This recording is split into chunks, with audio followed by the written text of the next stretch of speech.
Kisah pertempuran hebat di hutan Papua. Satu anggota Kopassus ini tetap selamat meski harus menyelinap di tumpukan jenazah rekan-rekannya. Komando Pasukan Khusus atau Kopassus merupakan satu di antara komando utama tempur TNI yang dimiliki oleh TNI Angkatan Darat. Sejak dibentuk, Kopassus telah terlibat berbagai operasi militer di medan tempur maupun operasi-operasi rahasia. Tugas utama Kopassus adalah melaksanakan operasi militer perang atau OMP di antara direct action serangan langsung untuk menghancurkan logistik musuh, combat SAR, anti-teror, advanced combat intelligence, atau operasi intelijen khusus. Selain itu, tugas Kopassus adalah melakukan operasi militer selain perang atau OMSP, di antaranya yaitu bantuan kemanusiaan, air show, yaitu operasi anti-insurgensi, separatisme, dan pemberontakan, kemudian perbantuan terhadap kepolisian atau pemerintah, SAR khususnya, serta pengamanan VVIP. Sebagai satuan tempur utama, para prajurit Kopassus ini memiliki kemampuan khusus seperti bergerak cepat di setiap medan, menembak dengan tepat, pengintaian, dan anti-teror. Kopassus telah kenyang pengalaman di medan pertempuran. Anggotanya juga bukan prajurit sembarangan. Satu di antara kisah keberanian Kopassus yakni saat berlangsungnya pertempuran dengan Belanda di Papua. Kopassus yang waktu itu masih bernama Resimen Para Komando Angkatan Darat atau RPKAD, gagah berani bertempur melawan tentara Belanda. Kisah nyata anggota RPKAD ini terjadi saat operasi Trikora atau Trikomando Rakyat di Papua. Kisah pertempuran dengan pasukan Belanda saat pembebasan Irian Barat yang dipimpin oleh Letda Agus Hirnoto. Saat itu pasukan Agus Hirnoto terdesak dengan diberondong oleh pasukan Belanda. Semua pasukan telah meninggal dan hanya tersisa Letda Agus Hirnoto yang saat itu juga tertembak di kakinya. Setelah itu Letda Agus Hirnoto ditangkap dan dibawa Belanda. Namun ternyata masih ada prajurit Parjo yang juga tertembak namun bersembunyi dan bahkan hingga tidur 5 hari di antara jenazah rekan-rekannya. Kondisi Parjo saat itu sangat luka parah, tak bisa bergerak jauh sehingga dia harus bertahan hidup di antara jenazah teman-temannya yang menjadi korban penyergapan musuh. Selama 5 hari, Parjo harus tidur di antara jenazah rekan-rekannya. Tak ada obat-obatan dan makanan yang bisa dimakan waktu itu. Berikut ini kisah lengkapnya kisah pertempuran hebat di hutan Papua. Satu anggota Kopassus ini tetap selamat meski harus menyelinap di tumpukan jenazah rekan-rekannya.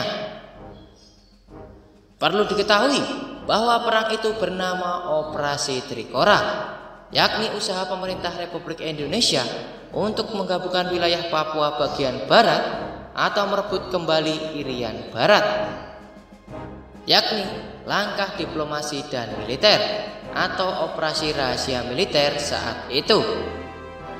Pemerintah Indonesia akhirnya memutuskan untuk melakukan operasi Trikora.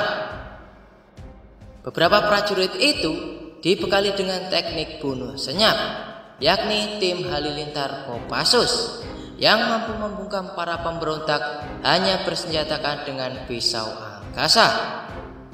Satu di antara yang dilakukan dengan infiltrasi militer Indonesia melalui Operasi Banteng 1. Operasi itu melibatkan personel pasukan gerak cepat atau PGT yang saat ini bernama Paskas dan RPKAD yang sekarang ini bernama Kopassus. Gabungan Kopassus dan Paskas itu diterjunkan di tengah hutan belantara di Irian Barat. Mereka masuk wilayah pertahanan Belanda dan mengacaukan konsentrasi pasukan musuh.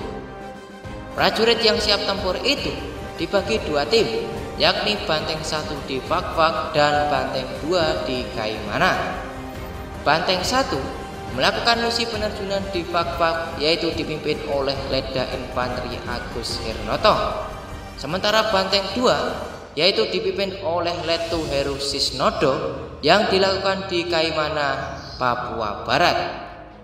Sambil menunggu perintah untuk berangkat, pasukan memilih layah-layah di bawah sayap pesawat. Mereka berusaha tidur sekenanya untuk mengumpulkan tenaga. 3 pesawat Dakota yang dipimpin Mayor Udara Y.E. Nayoan, Komandan Skadron 2 Transport, disiapkan untuk menerbangkan pasukan ke Fak-Fak. Lengkapnya, operasi ini akan menerjunkan satu tim gabungan yang terdiri dari 10 prajurit PGT dan 30 prajurit RPKAD ditambah 2 orang Zeni. Tim ini dipimpin oleh Letda Agus Hirnoto dari Kopassus. Tak disangka, ternyata dihantam hujan deras. Sewaktu lepas landas dari Laha, hujan pun turun dengan sangat deras. April hingga Juni memang musimnya penghujan di kawasan Indonesia Timur. Dropping dilaksanakan di tengah temaramnya subuh di sebelah utara Fak-Fak. Ketika formasi pesawat dalam perjalanan pulang, terlihat di laut sebuah kapal yang lampunya berkelap-kelip. Setelah Dakota pada posisi sejajar dengan kapal, diketahui dengan jelas bahwa ternyata kapal dimaksud adalah milik Angkatan Laut Belanda. Lampu yang terlihat berkelap-kelip ternyata adalah tembakan dari kapal ke Dakota. Formasi Dakota langsung berbelok ke kanan dengan arah menjauh. Setelah berkonsolidasi di pagi hari itu, rombongan prajurit Parjo yang diterjunkan di Fak-Fak ternyata selamat dan 1 anggota dinyatakan hilang. Beberapa hari kemudian datang marinir Belanda sehingga terjadi kontak senjata. Sesuai dengan instruksi sebelumnya, bila kekuatan tidak seimbang, segera masuk hutan.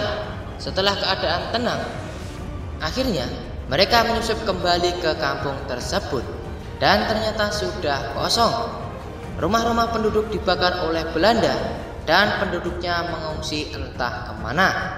Sementara itu, pasukan yang diterjunkan di Fak-Fak sekitar 1 bulan harus bertahan di sekitar kampung Urere. Kemudian mereka mendapatkan perintah meninggalkan kampung.